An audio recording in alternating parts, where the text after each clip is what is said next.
Hello and welcome to the On the Nod podcast. I'm your host, Will Rooney, and today I am joined by Henry Gibbs, Paul Martin, and from the other side of the Irish Sea, Darren Butler. And this same podcast, it won't be a different one. We're going to touch on an event or a subject that has absolutely rocked racing and sent shockwaves through sport. Everyone's aware of a picture of Gordon Elliott sat on a dead horse, which has shocked a lot of people. And I think that the fact that people were disputing whether it was real or fake for a while, it just shows how shocked people are about the image. Darren, I'll come to you first because obviously you're over on that side of the water. I mean, I'm sure you've got your opinions on it, but what we can all agree on is it's brought the sport into disrepute.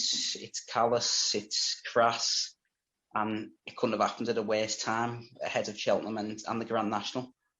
Yeah, totally agree with all you've said. It's all of the above and more. Yeah, it's a shocking photo. And to be honest with you, I know, one thing that got me, the photo was bad enough, but I actually thought the excuse and statement that came out was an insult to everybody that, likes their racing and people in racing welfare. It was an insult to them. So I don't know whose idea that was. It was such a bad statement and such a bad excuse that you'd nearly wonder, is it true? Because it's that bad.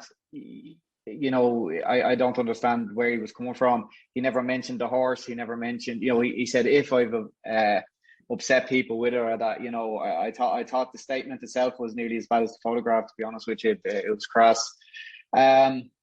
What do you do? I mean, he has brought the game into the sport, into disrepute. So in my opinion, a definite ban and a fine. I don't go along with the kind of social media cancel culture, destroy somebody's livelihood or that because of I'm not even going to call it a mistake because I don't think I don't know what it was, but it was just whatever it was, whatever he wants to call it. It wasn't good, but I don't agree with just taking somebody's livelihood away for something that they've done as a one-off. He's lost his sponsor. He's going to lose probably all his sponsors. He's probably going to lose top horses from his yard as well. So I think that's a long-term punishment for what he's done.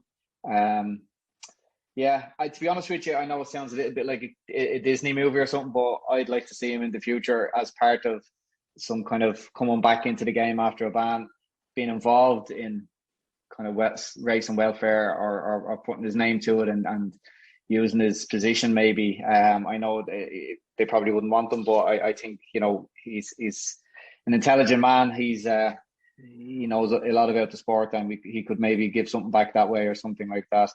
But a ban, a fine, and I think the long-term punishment of losing sponsors and probably his top horses with empty stables will probably be a punishment enough for him not to do something stupid again. We're not saying that Gordon Elliott's mistreated horse by no means. No. I think to be a top trainer, you obviously have a lot of care for the horse. But Henry, it's just 2 weeks before Cheltenham, the sport's already in dispute from what happened last year because of coronavirus. Then you've got Oisin Murphy on top of that, Sheikh Mohammed. And people have already got the pitchfork sharpened at this time of the year, haven't they? Animal welfare people who stand outside Edge Race Course. We know that. We see it every year when we go. This image is just going to be displayed for years to come, and it's never going to be dropped, is it?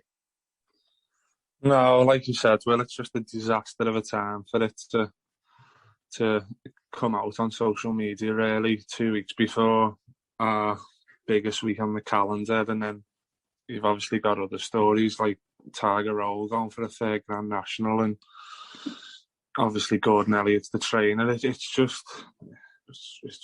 is really bad, and I agree with what Darren said. The statement hasn't made things any worse.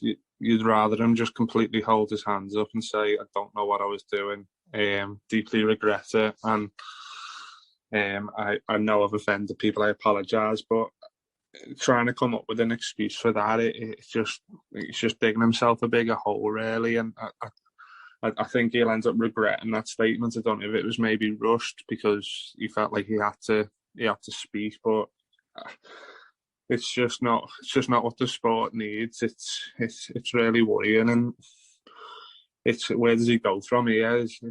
Like, it's hard because I know we've had similar stories in the past where people have sort of said the same thing, like with Davy Russell punching a horse. But I think this is probably the worst I've seen in terms of an image or an incident that's tarnished the reputation of horse racing. And for me, he just needs to come out and do it on his own terms. He needs to take a break from the sport.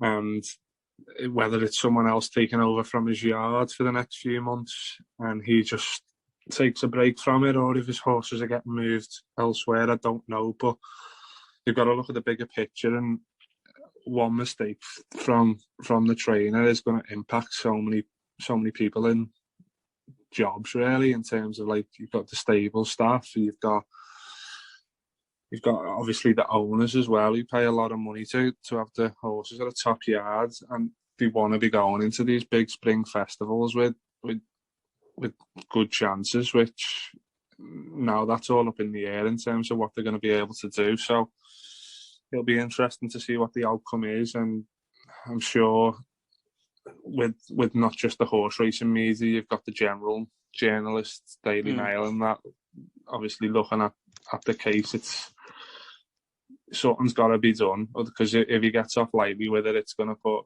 put the sport in more of a concerning state, really. I think they need to make a statement and say, listen, we don't condone that in any way, and sort of give him a lengthy suspension. Paul, has he had the BHA, before we come on tonight, say that they will be banning any Gordon Elliott trained horses from running in Britain? They have said that horses can be moved and trained under other trainers if they want to run. But do you think that's the BHA 2 weeks before Cheltenham thinking we can't have the Cheltenham Festival dominated by Gordon Elliott?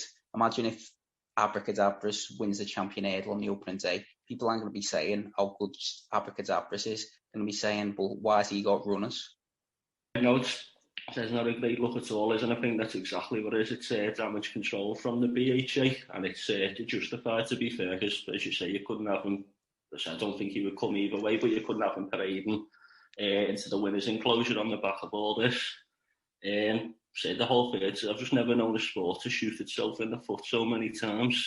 It seems to be an incident every month. Don't get me wrong, this is a whole different kettle of fish from the usual debacles, false starts, withdrawals. Obviously, it's night and day compared to that, but seems time and time again there's always some form of skullduggery going on, and Henry echoed it there. We're heading to the mainstream now.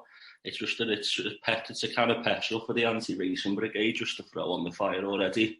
So it's just a big open goal, and it's again, like what the lad said, it's the statements that just say, take it, own it. Moments of madness, absolutely stupid, but to come up with some harebrained there, I think that's what stung as well. Just not good. It's not good at all.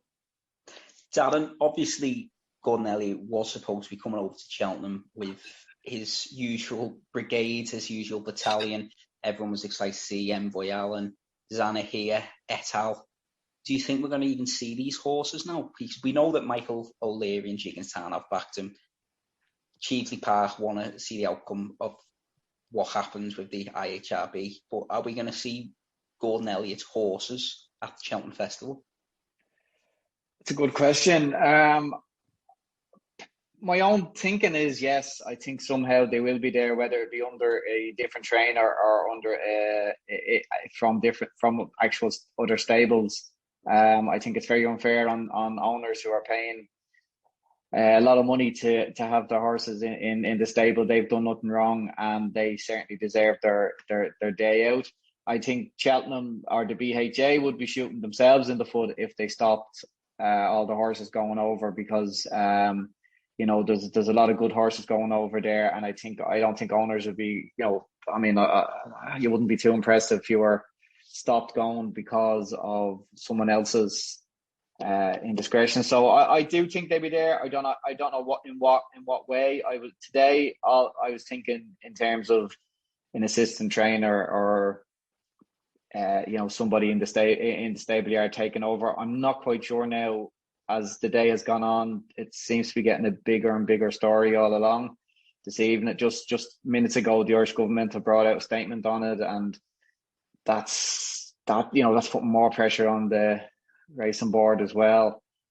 So I think by the time we wake up tomorrow, it's going to be, it's just getting bigger and bigger and bigger. The quicker they sort it out, the better. I hope they will be there. I think they will be there under some other stable or some other trainer. I don't know how, but I hope they will be there for sure. One thing I hope, and I don't think there's a chance of it happening, will be Gordon Elliott be there, because the one thing the sport doesn't need is for kind of him to be there, and because obviously the media and the press will be all over that, and it won't be the racing press that'll be putting the news on the front pages and that. So the horses have done nothing wrong, the owners have done nothing wrong. So I can't see a reason for them not to go. I mean, Charles Burns this week starts his. I know it's a totally different matter, but he starts his ban on Thursday. I don't know. Maybe you lads know. Can owners of his yard take horses and put them in with another? I'm imagining they can, because I presume you cannot, punish. I might be wrong, but I'm sure I read somewhere you can, but it's got to be 2 weeks, before they can race. So that'll throw a spanner in. Obviously, might be wrong on that, but reading up on it before, and that's what I've seen. So they can, but said he'd have to do it tomorrow, wouldn't he? So I don't think that'll happen. I just don't think there's enough time for it. Okay, yeah. Well, then if that rule is in stone, yeah, we're possibly not going to see them. Yeah. If we do see them though, Henry, if we do see Envoy Allen go to, say, Henry de Bromhead or Zanicki and moves to Willie Mullen, for example, and they hack up by 20, 30 lengths, is the gloss going to be taken off those victories? Are people still going to be whispering, oh, that's a Gordon Elliott horse anyway, so it just takes the shine off the win? Yeah, it's a tricky one. I think if the owners come out and obviously move the horse to another yard, I suppose it shows them in a better light, because arguably they're not backing Gordon Elliott for his actions. If you're paying the amount of money that like to Cheveley Park are paying, they deserve the chance to race on the biggest week of the year. They've got so many good chances. It's not just Envoy Allen. They've got the likes of Ballyadam, Calixios in the Triumvirate. They've been waiting for this weekend, and for me, they don't deserve to be punished. And I think if the name isn't under the trainer Gordon Elliott, I think people will just have to respect them if they do win. And to be honest, I think if the likes of Envoy Allen goes to Henry de Bromhead and wins the Marsh Novices Chase, I think there's a very good chance that horse stays in that yard. And I don't even think that'll just be with the winners. I think if some of these owners are willing to transfer the horse now in time for Cheltenham, then I don't see them coming back to the Elliott yard full stop. I mean, for me, the picture just going back to it, I mean, it's got depictions of trophy hunting, hasn't it? Like I said it yesterday in our group chat, that we've got Gordon Elliott smiling on a dead horse that's fatally had a heart attack. Paul, I think we'd all agree that after this saga, Gordon Elliott is not going to be the same powerhouse for trainer that he is if he is allowed to train again. Yeah, it comes across as damage goods, doesn't it? Obviously, say Ryan Erkiger's down there staying behind him, so that's his main supporter, but it's like of the new owners. But they're winding down, aren't they, as well? That's the thing. Yeah, I was just going to, as I say, and then, so he's obviously going to be on the lookout for new owners if they do if they indeed go ahead with what they said that they're going to call it a day. So possibly not in the instant short term, because as Cheveley Park's the interesting one. If I don't know what they're going to do, but they certainly new, and even what you call the smaller owners with them. Say if you see the photo of that could have been my horse, so you pay all that fees. So it's to say maybe not so much short term, but I think long term, as you say, he's going to struggle to get them the numbers that he's getting as we speak now. I can't see Trevelyan Park staying with him. I think they're most likely to jump ship. I think, especially with the breeding operation and things like that, they're all for. I know every owner is, but they're like preachers in racing welfare and top of the list. So I'd be very surprised if they stand by him. And just looking, like Will said, I think it's the pose that makes it 10 times worse for me. Like when I first seen the photo, I was thinking maybe there's a legitimate reason. Like maybe he has to put like the straps on the horse in order for it to go on the tractor, and he's sitting there ready in the position, and his phone's went, and it's just one of them things where someone's got a stupid photo. But the fact that he's posing, doing his winning celebration that he does when he's won big races, and the smile on his face, it's just there's no words really. Is that it's disgusting, and I don't know who's in charge of his social media account, but he's posting images today about his 4th time at a puncher's down, and I just think that's if it's whoever's in charge of that social media account needs to just bloody deactivate it for now, because that's certainly not helping the situation one bit. Agreed. Just final word then, Darren. I mean, it's unprecedented this. What do you think will be the outcome? I'm thinking a 3-month fine, a 3-month ban and a fine. Is that long enough? Is that long enough if Charles Burns is getting 6 months? It's not for me. It's not. But I'm thinking in terms of bringing the game into disrepute. On paper, is that worse than what Charles Burns has done? I think that's where you kind of have to juggle both. I personally think more than 3 months is needed and should be. But I wonder, is there, within the laws of that, bringing the game into disrepute versus a possible alleged doping scandal, or leaving your horse alone when you shouldn't. I don't know if you can compare the two of them on paper in the rule book, and that's where I'm thinking possible 3 months. I mean, Davy Russell, didn't he get 4 days for punching a horse? Mm-hmm. Mm-hmm. Yeah, I was looking at Howard Johnson, the trainer, because he went to a panel about reckless disregard, right? It was about horses using steroids, but he got a 4-year ban. I know that's the BHA, but that's back in 2011, and the media attention involved in this, I wouldn't be surprised if it's years rather than the months, to be honest. I'm not sure the Irish Racing Board will give him years.